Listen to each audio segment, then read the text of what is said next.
Grabe be, sino ba yung relate dito? Na talaga namang sobrang taas na ng gold ngayon. Alam mo kung may mga pumaldo, kung mayroong mga pumaldo yung mga nakabili talaga nung last year. Yung mga nakabili last year kasi last year, humataw pa siya ng 3-4. Ay sorry, 4-3, 4-3, 4-1, baka ganun pa. 4-2, 4-3, 4-5 last year ha, last year. Tapos yung mga nag-bear month na, yun na, medyo tumaas na siya ng konti. Naging 4-8 na, naging 4-7 na, hanggang sa 5,000. Pero nung pagpasok ng January, be, grabe, as in talaga, humataw talaga siya bossing ng nasa 7,000, 7,900. Tapos eto lang, lately lang, 7,900 na talaga, 950 pa. Grabe. Sa mga nagtatanong pala kung ano ginagamit kong sunscreen, eto ay galing kay Round Lab. Trending to ngayon at talaga namang effective sa akin. Kasi nga, Korean, made in Korean tong product na to. Bagay to sa mga sensitive skin, etong Round Lab. Ang ganda ng tune up niya. Yung mismong packaging niya, oh. Ayan. Medyo pricey lang siya, pero promise, matagal niyo magagamit at saka blendable siya. Blendable siya at wala talaga siyang iniiwan na white cast. Balik tayo sa topic natin. Grabe, no? Alam mo talaga pumaldo yung mga nakapag-invest before.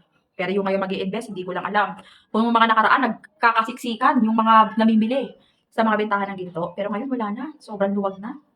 Siyempre, be, 9,000, 7,000, 8,000. Sobrang sakit na sa bulsa bunutin yung ganung kalaking halaga. Per gramo po yung pinag-uusapan natin dito, ha? Pero, nako, try na lang din natin. Pero may mga extra money kayo, talagang may extra income kayo, kumita kayo, nakakaluwag-luwag kayo sa buhay. Very good talaga mag-invest ng ginto ngayon, be. Sobra. Sobrang very good talaga mag-invest ng ginto. Yun na talaga yung masasabi mong ipon mo.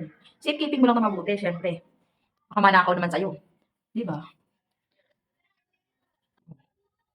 Ganun lang ako maglagay, konti-konti lang.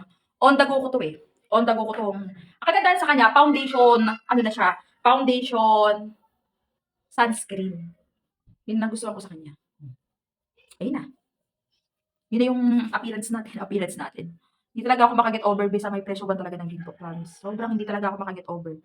Andun yung panghihinayang ko at ano, nakapag-invest naman ako before, last year, tsaka nung mga nakaraang taon, 2024 at tsaka 2025. Pero, ano talaga yung panghihinayang ko, grabe. Sino ba naman mag-aakalang tataas ng ganito? Walang nakakaalam. Alam mo kung may pumaldo dito? Kundi yung mga investor ng ginto, yung mga nagtitinda talaga. Namibili tapos binibenta, di ba? Sayang. Okay lang, pero at least kahit papaano meron. Mas nakakapanghinayang yung kahit na isa wala kang nabili. Yun yung mas nakakapanghinayang. Okay, eto na, round lab. Oo, mag-check out kayo, grabe. Ito yung mismong finish niya sa face natin. Ganda lang talaga.